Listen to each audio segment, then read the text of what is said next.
Thank you. That's a lot of press. That's good. We had a great event. This was something very special. And I want to thank President Macron and Bridget, his really lovely wife, fantastic person, for welcoming us to France for an extremely successful G7 summit. I would say it's one of the most successful. And this meeting could not have come at a better time. On Sunday, we reached an agreement with Iran that achieves everything we set out to accomplish, everything and much more. Ending the current conflict, reopening the Strait of Hormuz, and preventing Iran from ever obtaining a nuclear weapon. That's what it was all about. That was about 99%. Iran cannot have a nuclear weapon. They can't develop it, buy it. They can never have a nuclear weapon. At the same time, with this announcement, or close to it, as people started to think it was going to happen when Iran was making some very positive statements, the stock market has surged to record highs, picking up thousands of points over the last short period of time, thousands of points. And oil is dropping like it has never dropped before, at levels that went in numbers down $7, down $8. They've never seen anything like that. But if we didn't do this deal, we could have dropped more bombs for another 3 weeks, 2 weeks, 4 weeks, 2 years. You would never have the Hormuz Strait open. You would never have success. Your market would have, instead of going up at levels that nobody's ever seen before, would go down at levels that nobody ever saw before, maybe except for 1929 or whatever. And you know, all the tough guys don't realize that this wasn't a 3-month deal. This was years in the making. You know why? Because I was the one that killed General Soleimani. And if I didn't kill General Soleimani, we probably wouldn't be talking right now about this deal, because he was a mad genius. They never were able to replace him. But a lot of people forget that. The tough guys, you know, the tough guys that would drive the country right down the tubes. The past 2 days have provided a chance to discuss the details of this historic agreement with many of our closest friends and allies, including the G7 nations and many presidents and prime ministers. As you saw, Prime Minister Modi was here. We had a long talk. He's a great guy. They are thrilled that we made a deal, every one of them. There's not one nation that came to us and said, please, sir, keep dropping bombs on them. Please keep dropping bombs. The stupid people say that. But I'm thrilled to report, and by the way, those last 2 days were brutal. $200 million worth of bombs. And, you know, it is expensive too, by the way, aside from everything else. And they knew I was coming for a third night. We informed them we're coming for a third night. They didn't have their Navy, it's sunk. They didn't have their Air Force, it's gone, not one plane. They didn't have anti-aircraft equipment, so we got free reign. They didn't have their leaders. But they have a new group of leaders that I think is, actually, I think they're smarter. I think they're very smart. I think they're far less radicalized. And I think they're really good. They love their country. You know, you talk about regime change, nobody will say that, but I guess that's, look, their one set of leaders is all gone.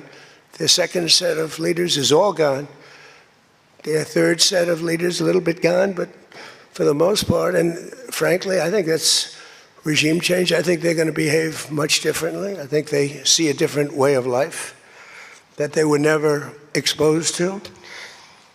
So the one thing I didn't want to see is, I didn't want to see economic catastrophe. If you kept this going, that could have happened. But all I know is every time we talked about the possibility of peace, the stock market shot up like a rocket ship. It never went down. They didn't like it. The people, you know, the stock market is more brilliant than anybody there is, including the people on the stage, other than me, of course. Let's see. I don't know. What do you think, Scott? Is the stock market more brilliant than you? No, sir. Oh, that's a terrible statement. All right. The stock market is quite brilliant.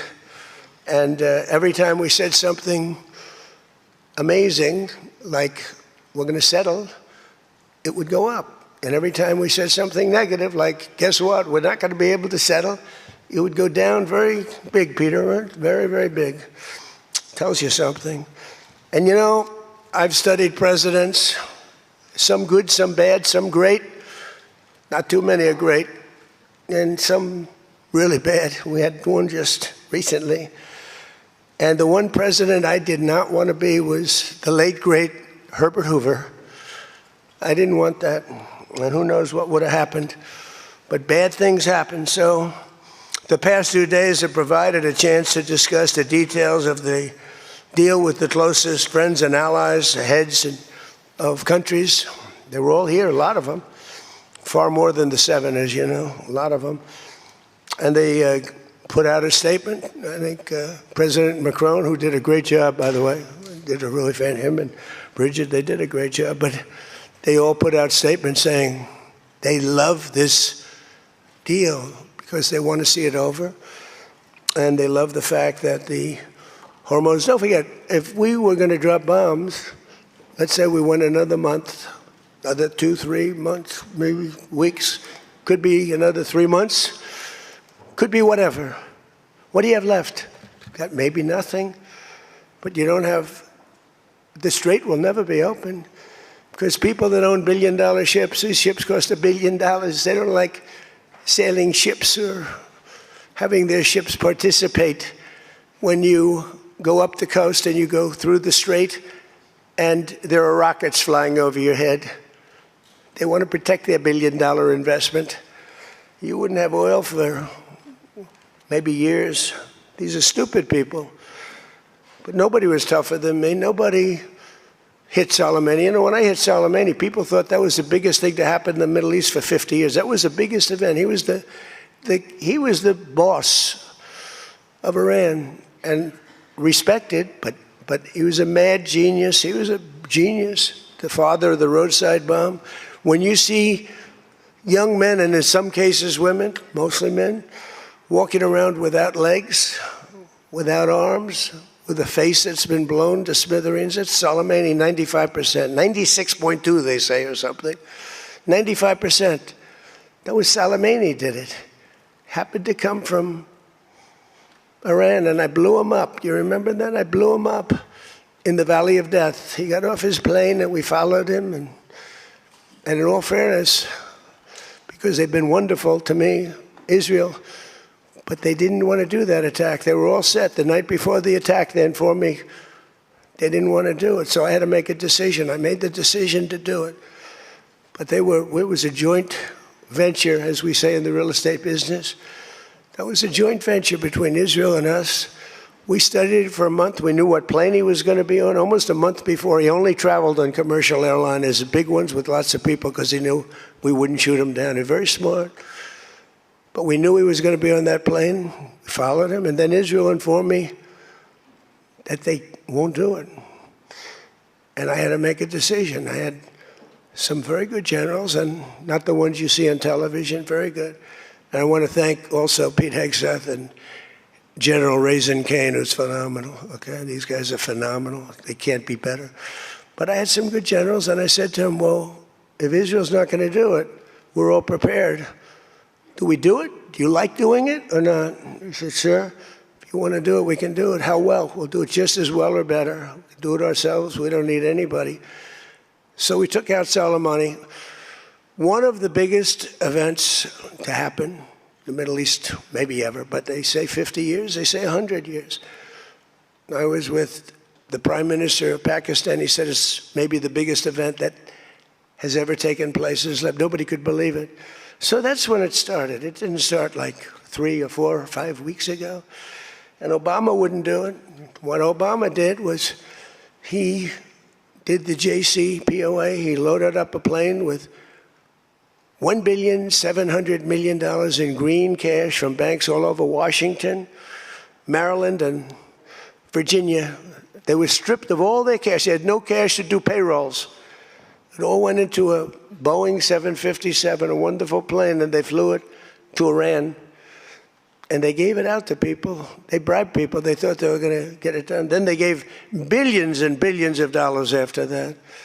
And they got a deal that was a road to a nuclear weapon. I get so angry, I guess. I'm allowed to get angry. When I watch the Democrats, they talk about it all the time.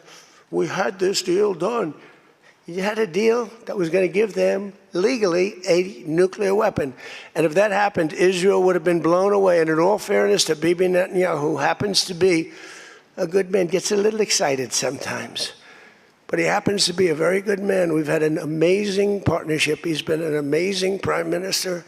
We have a little dispute over Lebanon. I say, you can do a little softer touch, Bibi. You don't have to knock down a building every time somebody walks into it that's from Hezbollah. But it's been an amazing partnership. But he will say, we're the big partner, and he's the very small partner, and that's true. So he came to the country, and he begged Barack Hussein Obama, the president, not to do the JCPOA. He said it could be the end of Israel, and it would have been if I didn't come along. And Obama didn't listen to him. Bibi actually went to Congress and pleaded with them, and he got nowhere. And they had this horrible deal that was horrible for Israel, and that's where it stood. And then I came along and I terminated that deal. It had very little time left. You know, it was a short-term deal. You know, with countries, you need hundreds of years. You don't need 8 years and 9 years. This isn't like you're signing a lease on a candy store in the corner. You need hundreds of years. This was a short-term lease. It expired long ago.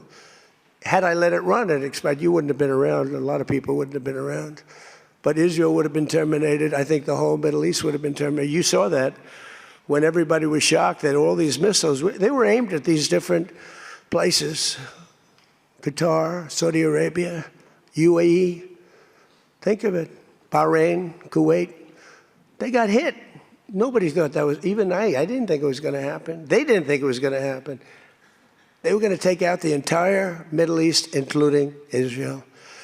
And if they had a nuclear weapon, they would have used it within moments after getting it. So I made it very tough for them when I terminated the Barack Hussein Obama catastrophe. JCPOA, one of the worst deals. NAFTA might have been worse, but that was worse economically. This deal was really dangerous, what he did.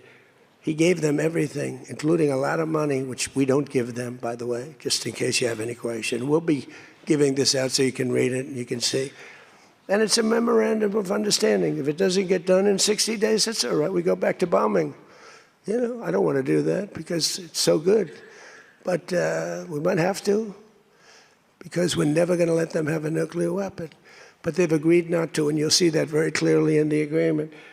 But then the second phase of that was they were building, or they were enriching material, as they say. I call it nuclear dust. They were enriching material under granite mountains. Granite being, for those not in the construction business, granite being a very strong, the strongest stone. It's not as pretty as marble, but it's much stronger. It's a lot stronger. Like the new granite I put on the stairs of the White House going to the Oval Office, the black granite, it's rated 1 million years plus. No marble's rated that. Marble's rated 100 years if it's outside. So these are granite mountains. And the B-2s came along and they hit those air shafts in the dark at 1 o'clock in the morning with no moon.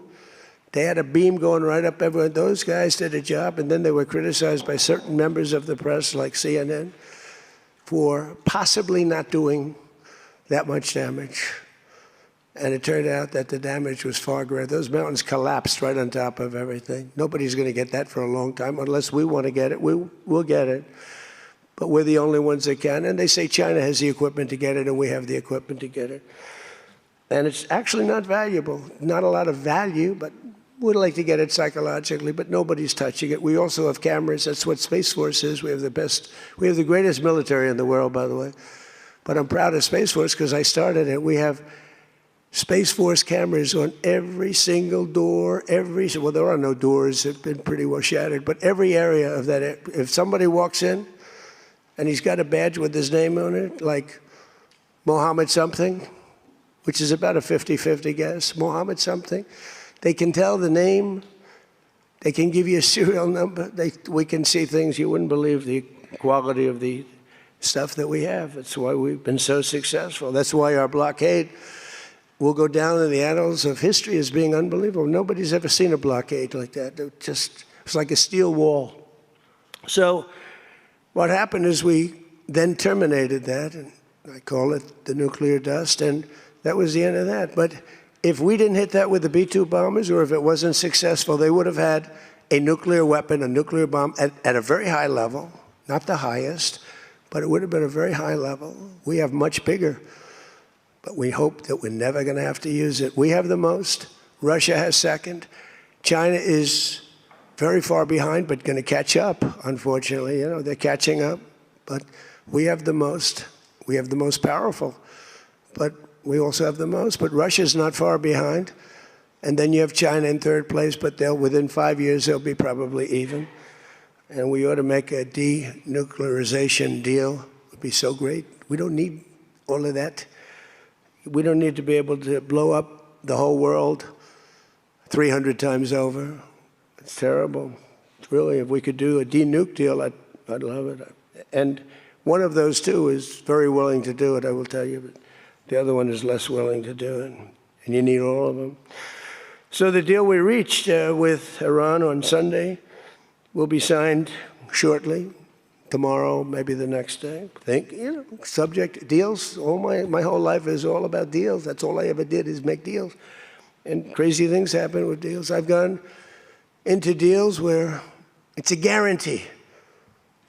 No way it can not be signed. And it doesn't get signed. And I've gone into deals that you have no chance of making, and they go like nothing. So, but we're going to most likely sign a deal. They want to sign a deal. And they've been acting very appropriately. They took a big 2 hits last week. Those were 2 very big hits. So importantly, Iran has agreed that they will neither produce nor procure a nuclear weapon. Neither produce, because originally they said, they talk about that they will not develop a nuclear weapon. And some people found it okay. These guys didn't, in all fairness. But some people, but I didn't like it. Said it won't develop. I said, what happens if they should buy? I don't know. It's very dangerous for somebody to sell, because whoever sells them a nuclear weapon will get nuked themselves. If they sold a nuclear weapon, only a few that could do it, they would be nuked. They wouldn't have that country long. So it's a very dangerous thing for somebody to do.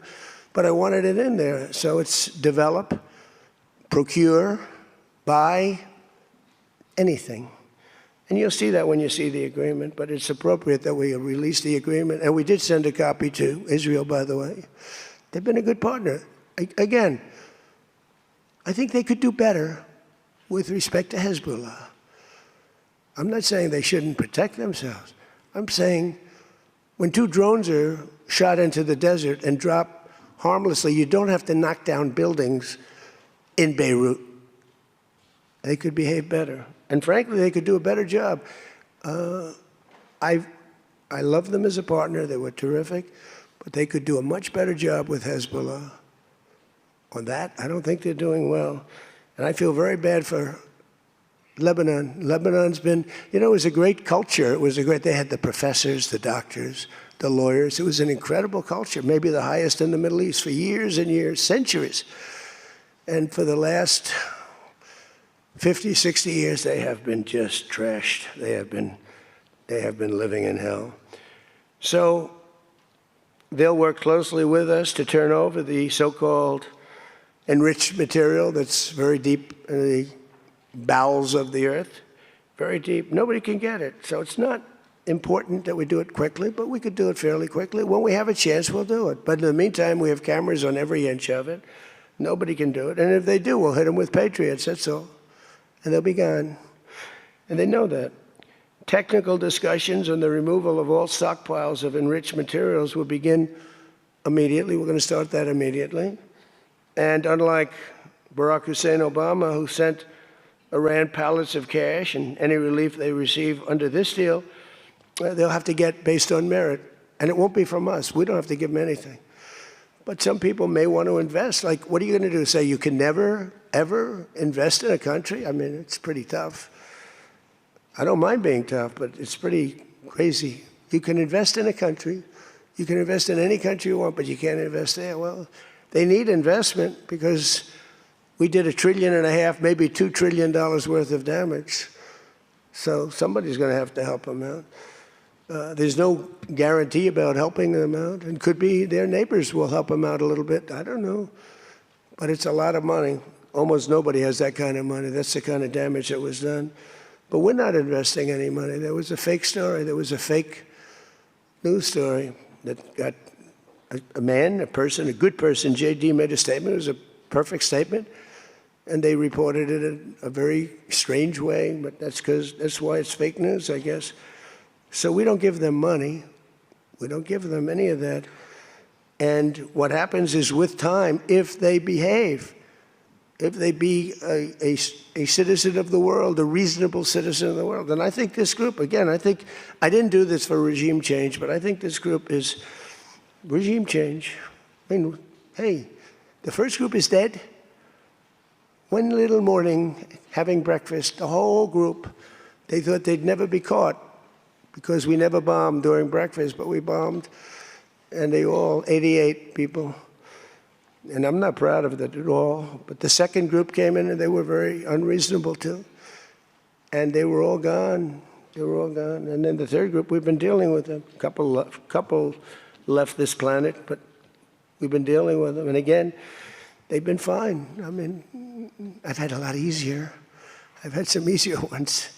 They're tough. They're smart.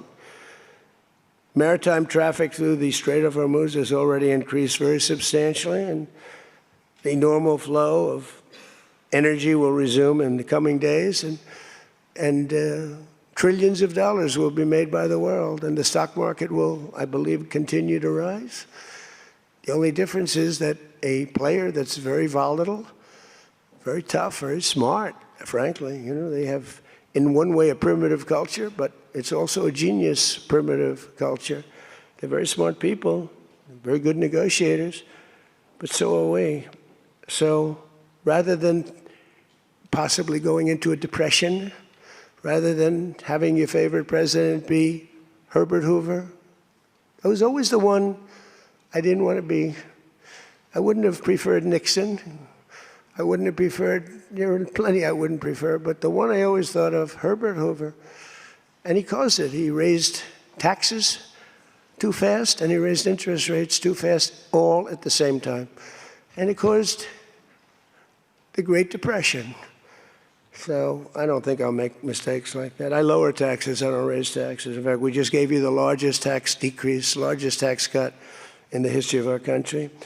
So we'll be working on a parallel effort with the Gulf nations to address non-nuclear issues such as the conventional ballistic missiles, which we'll be talking about, and support. I mean, they have to have some because other people have some. You got to have some. Somebody said, you shouldn't give them one. I mean, I have guys, I like some of these guys, but I don't think they're smart. Sir, you shouldn't let them have any missile. I said, well, what am I going to do? Am I going to let Saudi Arabia have missiles, but they can't have them? Yes, sir. Doesn't work that way, It doesn't work that way. And missiles aren't the problem. Missiles they hurt a little location, but they don't blow up the planet. So the Gulf nations will address the non-nuclear issues. As we'll be talking about the ballistic missiles, and we'll talk also about the terrorist proxies that they have. That we don't want that to happen. But I want to thank our partners in both Pakistan and Qatar. These people work so hard. And they knew him a little bit. In the case of Pakistan, quite well. In the case of Qatar, they were sort of at odds. And, Qatar was great because they had right next door. When I flew from that location to Saudi Arabia, I'd fly for 40 minutes, and I'd fly to UAE for 40 minutes, two great leaders there, by the way. In the case of Saudi Arabia, the father's still alive, and he's fantastic, and the son is going to be great. He's going to be great. The Crown Prince and Mohammed at UAE is an incredible warrior. He was dropping bombs Last week I said, who the hell's dropping all those bombs? It was UAE. He's a good fighter, Mohammed. But every administration for decades has sought to get Iran to relinquish its nuclear ambitions, but the threat only got bigger. The words got bigger and bigger and stronger and bigger, and nothing ever happened. And Iran got stronger and tougher. If we didn't blow them up the first time and then blow out those weapons, they would have been unstoppable. This should have done, what I'm doing and what I did, should have been done years ago. Would have been much easier, much less firepower. But it wasn't. And again, I want to thank all those countries, and I want to thank Israel and Bibi Netanyahu. So obviously the breakthrough would not have been possible without the unprecedented pressure the United States put on the regime over the past year and a half. But again, it started a long time ago. It started with the death of Soleimani. That was a big deal. No president in history has ever been tougher on Iran than I have, and they know that. And by the way, if they don't honor the agreement, or some things aren't even mentioned in the agreement, it's a memorandum of understanding, but we have an understanding of certain things without writing it. And if they don't honor that, we'll probably go back to bombing them until they honor it, you know? It's amazing what bombs can do. So I say it, the Obama deal was a road to a nuclear weapon, and let's call it the Trump deal, was a wall for a nuclear weapon that the nuclear weapon could not get through. Nobody's going to get through it. We built a wall. They weren't going to have it, and that's what we have right now. And it says very clearly, the most important clause to me, too, number one, the Strait opens, but that's much less important than the other clause. Clause number whatever, 5, 8, is a very strong statement that they will never have a nuclear weapon. And it doesn't say they'll have one in 5 years or 10 years or 20 years. With Obama, they were able to enrich very quickly. This agreement now provides Iran with a historic opportunity. If they follow the path of cooperation, will have opened for them, their country will have a chance to survive. Now think of it, you know, they have 91 million people. People want me to bomb the bridges. Why don't I bomb? I already did, because, you know, they went back on one of their promises, and I bombed their biggest bridge, the equivalent of that was the George Washington Bridge of Iran. But we bombed that bridge, you saw that. One quick strike by an F-22, the most beautiful fighter jet ever made, by the way. In fact, we're ordering some more of them. We're bringing it out because it's so effective. It's incredible. It's incredible. Well, look, we have the greatest military in the world. Those B-2 bombers are unbelievable. Who would have thought they could handle, each had 2 because the flight was so long, but they handled 3 of the biggest, heaviest bombs, hundreds of thousands of pounds, and they handle them like they're nothing. It's amazing. And also, they're undetectable. They flew into Iran, totally, think of it, totally undetected. Now, Iran's waiting for them. They're waiting for them. And they never saw them. 1 o'clock in the morning, they never saw them. They're stealth. And we just ordered 22 more. The newer, upgraded version, which I guess is better. I don't know how the hell you get better. But as I expressed to the world leaders here this week, it's my hope that the peace agreement will be the beginning of a much larger deal all across the Middle East. We're very close. Look at the job we've done on Gaza. Look at Hamas. Hamas has been very silent. You haven't read anything about Hamas. And we're trying to get them unarmed. You know, they grew up with a machine gun in their hand. I think they actually, when they were born, they came out with a machine gun in their hand. So it's not the easiest thing. But they've actually, you know, behaved pretty well, considering this was not the lifestyle that they were taught to have. But including an end to all Iranian aggression, they're not going to be Iranian aggression, and an end to war and terror in Lebanon. So the Lebanon peace is something we'll have to work on a little bit. It's a very small piece of the puzzle, actually, but it still makes a lot of noise. The big deal is the Iran deal. That's where the money is, where the power was. But they have Hezbollah, and we got to get that done one way or the other. We'll do it. I think Israel can do a much better job on it. Syria would love to do it. I was very responsible for the gentleman at Syria that's now the president of Syria, he's done a tremendous job. He's put that country together in a year and a half. Sort of like our country, a year and a half. It's pretty similar size. They said, please don't put him there. He's a very violent man. Al-Qaeda.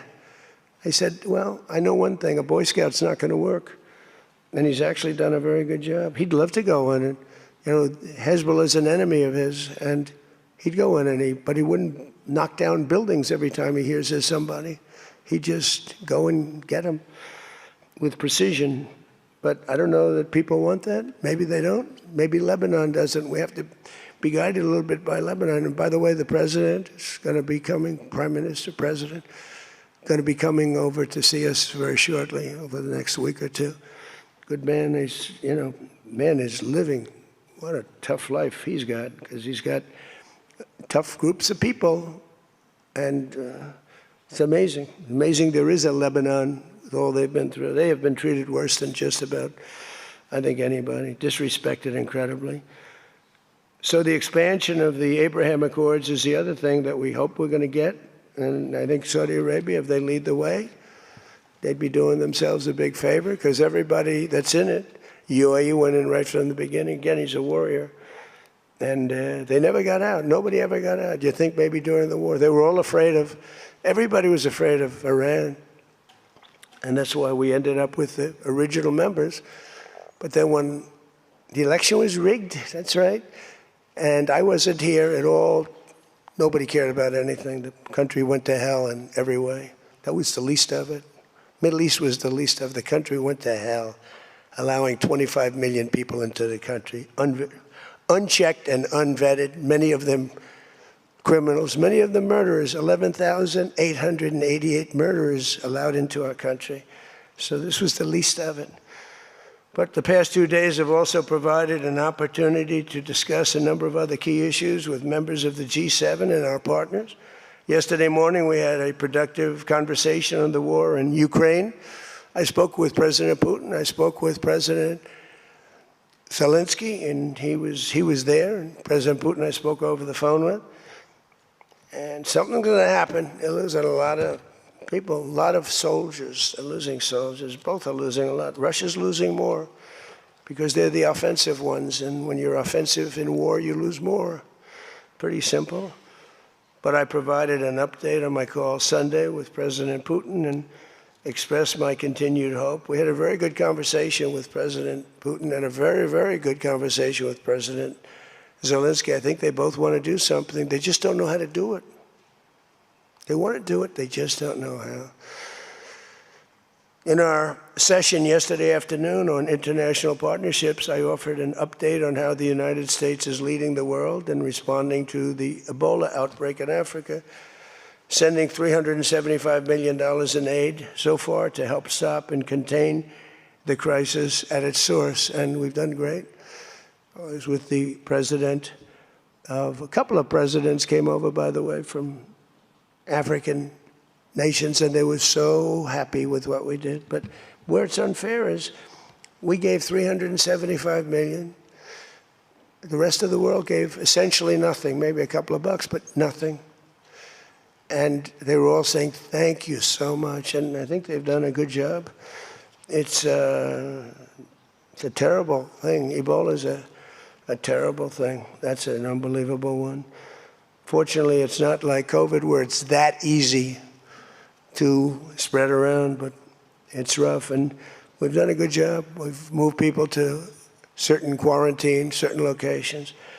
But today we also had excellent meetings on the economy and artificial intelligence, which is amazing what's going on with that. It's going to be the biggest thing ever. We have to be very careful with it. It's both great and could be bad. We have to be careful with it. But we're leading China. We're leading the world on that. We're allowing them to do their own electric plants because they need, as an example, those buildings are so big. And they're not taking the community's electricity. I gave them the right. It's my idea. I gave them the right to build electric plants like Con Edison in New York. Dig we must. And they've come up with plants that nobody's ever seen anything like them. Those are by very high IQ people. So they're actually building electric plants. So because Otherwise, they could never build a building because the grid is old and tired and broken and a mess. So they're building it, and they're going to sell very cheaply, they're going to sell their extra electricity into the grid. So we take care of a lot of things, like California, which doesn't have nearly enough electricity. They don't know what they're doing there. And instead of having blackouts and brownouts, they'll be able not to. We found a great deal of unity here at the G7, and we signed a declaration on illegal immigration, the first time ever for a G7 statement. They did a beautiful statement. We signed other agreements to step up and to really coordinate and spend a lot of time coordinating drug trafficking and the stopping of drug trafficking, which is crazy. It comes through Mexico, comes through the southern border, the little that comes through. They find a way, they put it, they're genius. If they would use that genius for good, they'd be very rich people. They have it in engines, they have it in hubcaps, they have it in areas you wouldn't even believe. They have it in the structures of cars. Most incredible thing. But we've done a great job on it. We have drugs coming through the border are down 61%. Drugs coming through water, the sea, ocean, sea, Gulf, down 97.2%. That's the ones that get hit. Just like we hit the Iranian minesweepers and mine droppers, they call them. They dropped. Who would have 28 mine droppers? Who has 28 mine droppers? They actually had them, but they don't have them anymore. We hit them just like we hit the drug dealers. But drugs are down by water 97%, and over 60% they're down. And now we're going to go and focus on the land. They come through Mexico. Mexico has lost control of their country. The cartels run Mexico, and it's sad. And the president's a very good woman, but she's a very scared woman. The drug cartels are totally running Mexico. It's not even close. We agreed to accelerate our efforts to secure our critical minerals and rare earth supply chains, where we have great companies really going to town. We're going to give everybody a big run because we do it better and we had to get motivated. The G7 also agreed that the United States' new approach to international development based on the private sector investment is working at levels that they never thought possible. It's really working. I held a number of very positive bilateral meetings, including with the President of France. It was a very good meeting, actually. The Emir of Qatar, Sheikh Tamim, who's, I tell you, I wish I could really know the guy. You know, some people say, well, he lived in that neighborhood. You can't be saying things that you'd like to have him say. He was fantastic on this, and he's been a fantastic guy in terms of energy and getting energy out there. President of the United Arab Emirates, Mohammed bin Zayed, who's an amazing warrior. President El-Sisi of Egypt. Prime Minister Modi of India. We spent a long time together today. I spoke to Mohammed. I spoke to the Crown Prince of Saudi Arabia a number of times. They're all so happy that they're still. You have to have them happy too, you know. We're using their airports. Not that they could stop us if we didn't want them to, but it'd be nice that I went to get that little sucker. But I missed. I hate missing. But we spoke to all of them and many countries all over the world. So every country, I think Israel too. Look, think of what Israel's getting. They're not going to be nuked. It's very simple. I told Bibi, your biggest risk was that they'd drop a nuclear weapon into the middle of Israel. They'd only need one, and there would be no more Israel. Think of it, Bibi. You got the best, the most important thing that you were asking for is that. So I think they're happy.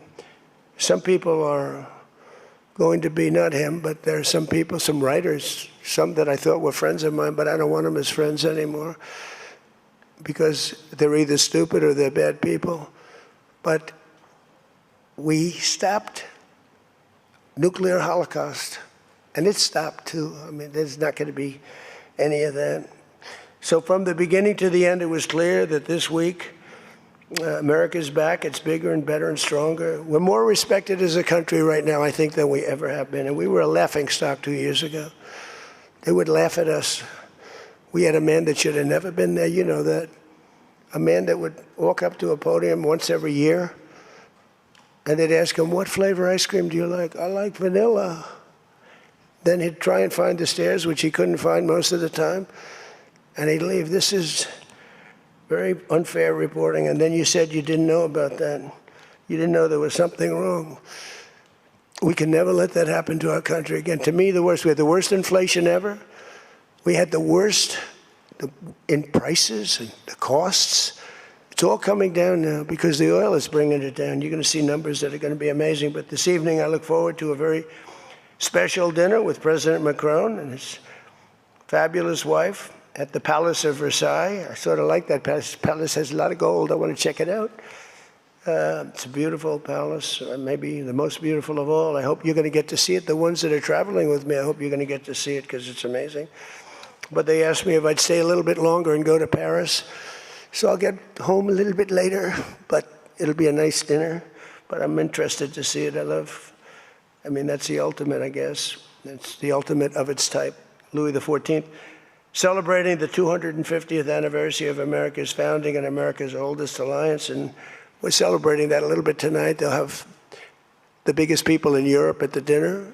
And those people love our country. And hopefully Europe's going to find its way. Europe is having a lot of hard times. They're doing some things very badly on energy and on immigration. They're doing things very badly. And we'll be talking about that tonight. So with that all said, if you want to ask us any questions, feel free to ask the people behind me. Yeah? Peter? Bonjour. You've been clear, President Trump, the United States is not going to directly pay Iran, but the U.S. is going to let the Iranians start making billions of dollars, selling oil, accessing this reconstruction fund. Only if they're doing things right. Only if, Peter, only if, we're not doing anything. We're not putting up money.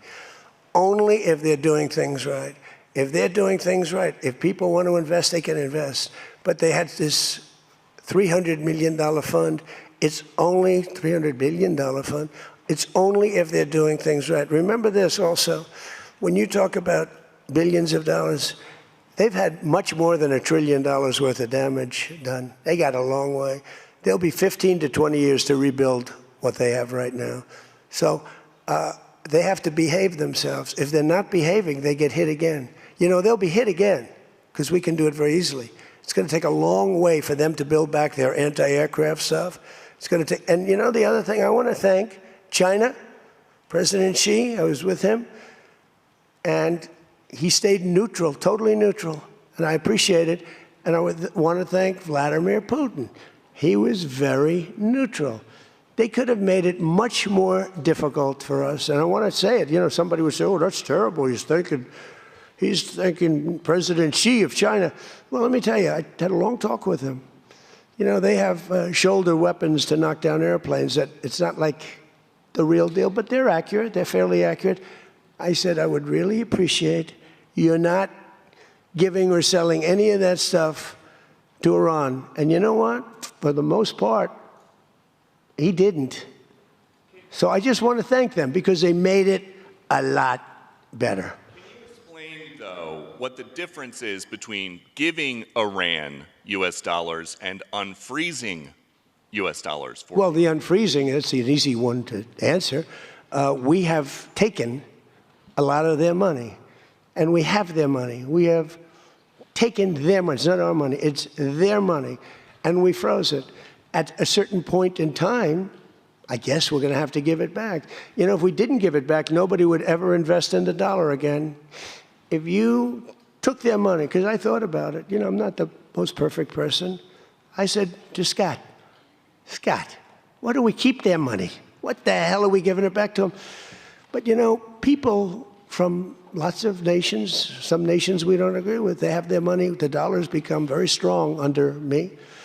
And they don't want to have a little conflict with somebody and end up having the United States just take their money. So if you do that, you really don't have a system. And I did just want to ask you about this. A wise man once said in January of 2020, Iran never won a war, but never lost a negotiation. That wise man. Who said that? Donald Trump. Oh, that's what I thought you were going to say. So how do you go back to the United States and convince a skeptical American public that this deal is a win? Look, here they lost militarily, okay? It's very tough because I know that no matter what, if I would go, by the way, if I'd go another 3 or 4 weeks, those same people that are critical would say, he went too long, he should have done, no matter what. If they raised the white flag of surrender, and if they said, praise be to Allah, Donald Trump is the greatest president ever. We totally concede, we totally give up. This war is over, we have failed. The New York Times and CNN and a couple of others, they're not all that dishonest, they'd say, Iran had a great victory, okay? They practically do that. It's amazing. When we knocked out their last ship, they had 159 ships. When we knocked out the last ship, the Times refused to do a story on it. They said, why wouldn't you? They don't have a Navy, and you don't want to do a story on it. They don't have an Air Force, you don't want to do a story. We need a fair press. And that's why they're all doing so badly, because they lost credibility. When I win in a landslide, and I had 93% bad press, they take good stories about me and make them bad.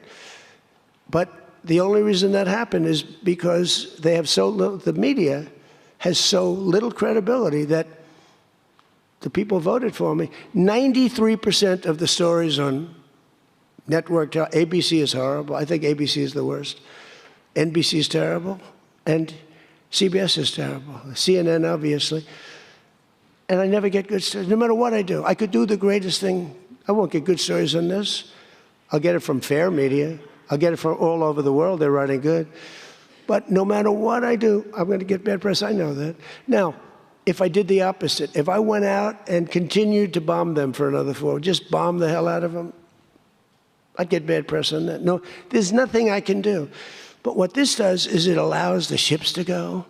If we keep bombing, those ships won't be going. And you're talking about $500, $600, $700 million a day.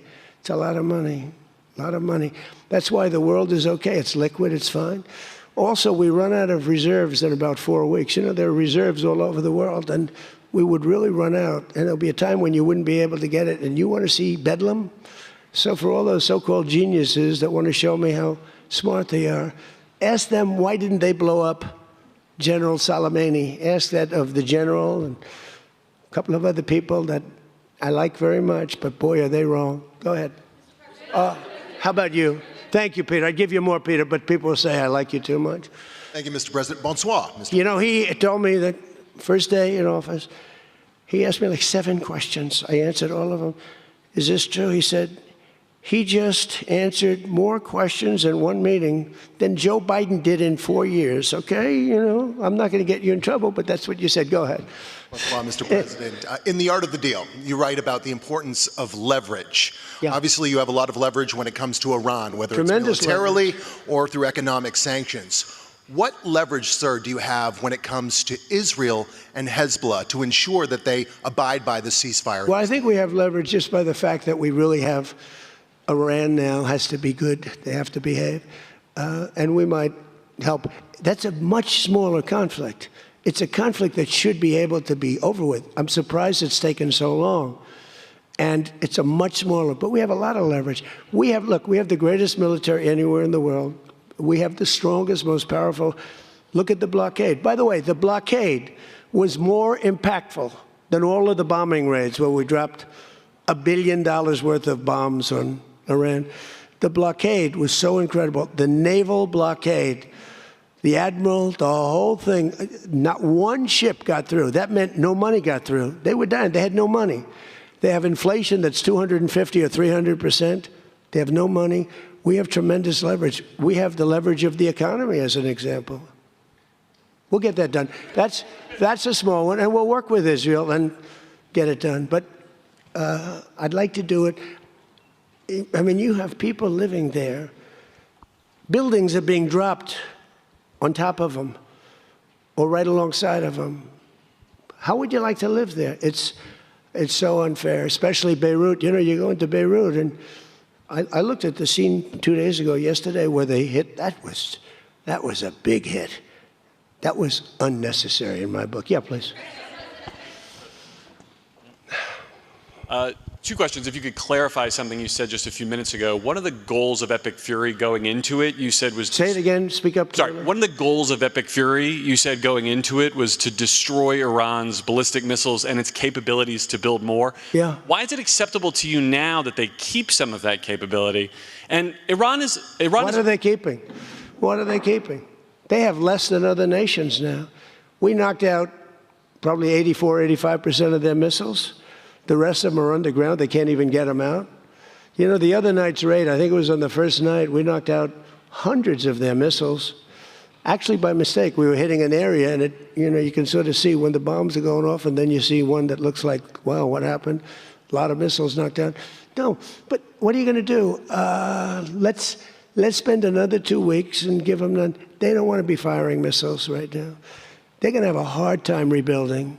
They're going to have a hard time rebuilding. And if people from the Middle East, if people want to invest, and again, they don't have to invest at all. But if they do want to invest, it does have oil.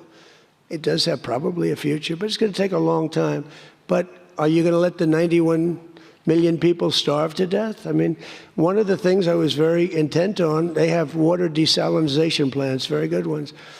I could have knocked them out in 5 minutes, just like I knocked out Cargill, and I knocked out everything but the oil. I said, 25, it was so complete. The only thing there is the pipes coming with the oil because I didn't want to ruin the world market because they do a lot of money. But I didn't want to do that, no. It would have been so easy. It would have been easier, and I would have satisfied a group of 10% of the people, but it would have been the wrong thing to do. And it could have caused an international depression. Maybe not. Iran's position has always been that their nuclear program was for civilian purposes. If they come back after the signing of this and say they want to continue to have a civilian nuclear program, is that acceptable to you? Well, I've said to them always, I say, look, you have probably the third largest oil reserves in the world. What the hell do you need nuclear for? You need nuclear for some electricity? So I've always felt that way. So we've been pretty tough in that. It is a little hard, though, when you say that somebody wants it, other people have it, other adjoining states have it, and you're not letting them have it for purposes of electricity and things like that. It's always a little tough. You have to use a little common sense, please. New York Times, please. Thank you, Mr. President, for the question. Now that you're approaching a new phase in this conflict with Iran, can you now say whether you will hold anyone in your administration accountable for the strike on a school that killed more than 100 children on the first day of the war? No, if it was a fault, and as you know, that's under investigation. It's such a strange question to be asked at this state, because you're talking about a long time ago, but nobody did that on purpose. I guess you'd have to say about them, what about the thousands of soldiers that they blew up when they opened their car door? What about the thousands of people that were killed by Iran? No, mistakes are made. The war is nasty. But I know it's under investigation, and I could have a report for you tomorrow. Or I would ask Pete Hegseth that question, because they have it under investigation. Please. Mr. President, you've been saying all week that this deal permanently prevents Iran from getting a nuclear weapon, but the drafts of the deal that have been floating around barely mention Iran's nuclear program. So can you explain how exactly the deal achieves that goal? So when I say permanently, it should be permanently. But if it's not permanently, we will bomb them. They will be bombed, just like I bombed them on Wednesday night and Tuesday night, and was going to bomb them on Thursday night at a level that was 3 times greater, and they knew that. I will bomb them. Now, that's with me as president. If you have a weak, pathetic president, maybe that doesn't happen, but I can only do the job that I have to do. I have a long time to go. I have almost 3 years, close to 3 years.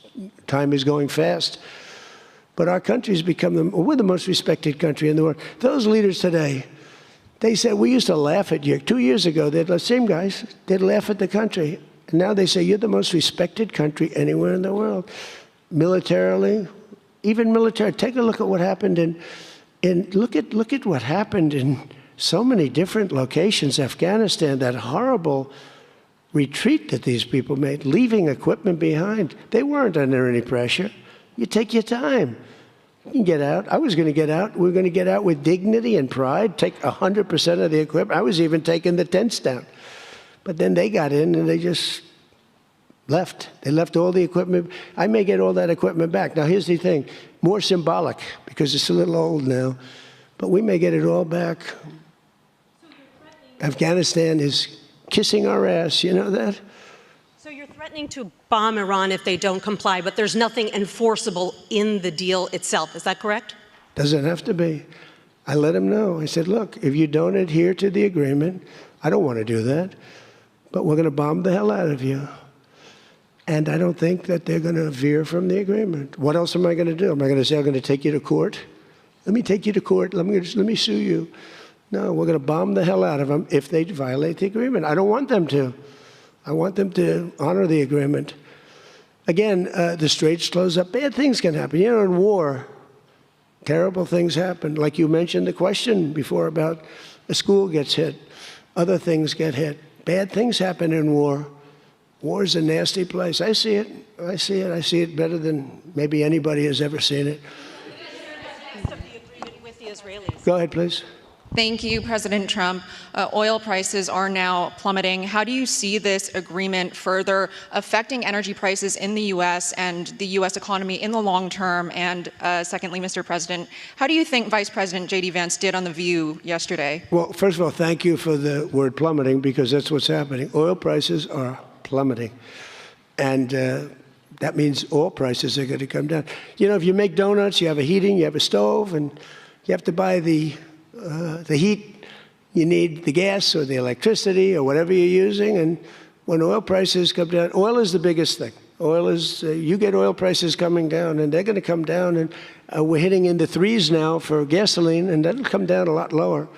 So I was in Iowa just before this started, and I was saying to myself, I can't believe we're doing so well, but I have to go, and we have to put out this fire in Iran, because I don't want them using a nuclear weapon. They would have used a nuclear weapon. 100% they would have used it. The only question is, was it going to be that day or that week? They would have used a nuclear weapon. They were on the way. And I said, we're going to have to put out the fire. And I said, you know, oil prices, so gasoline, we passed 2 gas stations in Iowa, made a speech up there. The people are great. I won it by so much. And I love the people, farmers. And we passed 2 gas stations. One was $1.85. One was $1.91. Now, that's Iowa. But it was, I mean, California has all those crazy taxes that they put on, you know, California taxes. But the oil was down to $2 to, I'd say, between $2 and $2.50. And it was heading down further. And we were going to have a great run. We took a little journey down to a place called the Islamic Republic of Iran, and we bombed the hell out of them. And now they can never have a nuclear weapon. Now, we had a disturbance, but I must say it was much less than anybody thought. The oil never went to $350 a barrel. It went to $115, $120. The oil never went anywhere near that. And the other thing, I thought the stock market would go down 25 or 30%. The stock market, a week ago, before we started this, was higher than it was when we started, which tells you that we have a very resilient economy. We have the strongest economy we've ever had. Now, the word affordability, it's a fake word but made up by the Democrats. Here's where it's fake, because they made it up. Because I inherited these prices. And when I had my first news conference, first day, they started screaming affordability, the Democrats. Affordability, affordability, they're screaming. I say, what's that all about? They gave it to me. They gave it to me. It's affordability. And they used that word to a fare thee well. Well, they were the ones that created the affordability crisis. I'm the one that got it down. Remember, highest insurance rates in history, highest rates for everything. Eggs, remember eggs? They were 4 times more expensive than they were in my administration. And I got it down, Peter, very quickly. Our secretary did a good job of agriculture, Brooke. She did a great job with eggs and everything else. And now that the oil is coming down, you're going to see everything follow. Everything follows the cost of energy. And we're going to end up having the lowest energy anywhere in the world. Please. Yeah. No, please. Thank you. You're from ABC. You're fake news. Go ahead. To follow up on oil, can you confirm, will Iran be able to immediately sell their oil to market? And will U.S. sanctions snap back immediately if there is a delay or collapse in the talks? And then relatedly, is there any safeguard in this deal to prevent Iran from charging what they say could be fees after the 60-day extension? The thing that's going to stop them from doing that, because you can't cover everything in a document, is common sense. They don't want to get bombed. They don't want to get hit. As far as sanctions are concerned, at some point, we have sanctions which will never let them rebuild. They would have no money. They would be in poverty. The 91 million people would starve. So something will happen as soon as they behave. When they behave, we're going to let that go. We're going to have to. I put sanctions on a lot of people, and then I let them go. A lot of countries. Yeah, please. Thank you, Mr. President. My name is Shinji Abe. I'm a Japanese Yomiuri newspaper company from the Washington Correspondent. My question is about the Strait of Hormuz.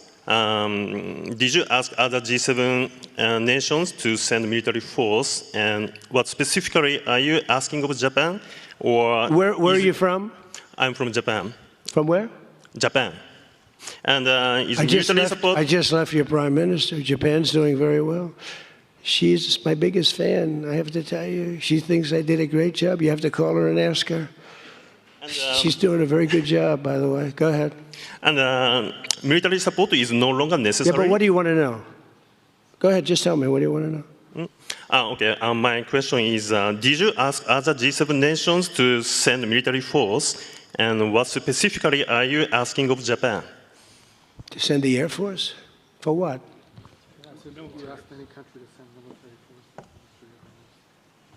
Oh, other countries, not just Japan. No, we don't need it. Oh, by the way, they all want to do it. They all want to do it. Every single one of them. They want to go be a part of it now. Not while the war was going on. I was a little disappointed. The UK, I said, yeah, it would be nice if you sent ships. I didn't put a hard sell on, but I said it would be nice if you sent some ships. And the Prime Minister said, they'll be there, sir, as soon as the war is over. I said, did he just say that? I couldn't believe it, actually. Japan has offered to get involved, but I mean, I'll be honest, Japan was not willing to get involved during the war. I asked her, I said, you want to get involved a little bit? I didn't put the heavy sell on, but they said, no, we don't want to get involved. Nobody did. We did it ourselves with Israel and with the Arab states that got hit, surprisingly hit. Yeah. Yes, please, go ahead. Thanks a lot, Mr. President. Question on Brazil. I would like to know, how was your interaction here in Evian during the G7 with the Brazilian President Lula? Did you talk about the new U.S. tariffs on Brazil? Did you talk about the U.S. designation of criminal gangs as terrorists? We did. How was it? I spent a lot of time with him, actually, and it's become a little rough country, right? Politically. It's been a little dangerous politically. You're talking about Brazil. Yeah? It's been nasty. I hear they arrested somebody that's running for office today. I found that out after we left. I just said goodbye to him, and I heard that they arrested the Bolsonaro Jr. He was doing well in the polls, and they arrested him because he made a statement in Texas. They arrested him, or they want to arrest him. They have something out for his arrest. No, they play pretty tough. But nobody plays tougher than the United States. Look, our elections are totally rigged. We have rigged elections. Please, in the back. Yes, sir. Go ahead. Thank you so much, President. Thank you. Sumu Sakamoto, the Asahi Shimbun. For G7, the concept of the rule of law has long been considered the core principle. During this summit, any of the leaders expressed any concerns on the possible violation of international law on the attack on Iran? No, actually the opposite. They felt they were very dangerous. They were very relieved because they could get hit too. They were very relieved. No, we never discussed that. No, it would be the opposite. They broke the law. They killed thousands of people. They killed thousands of our soldiers and hundreds of thousands of people. Yeah, please, go ahead. Go ahead.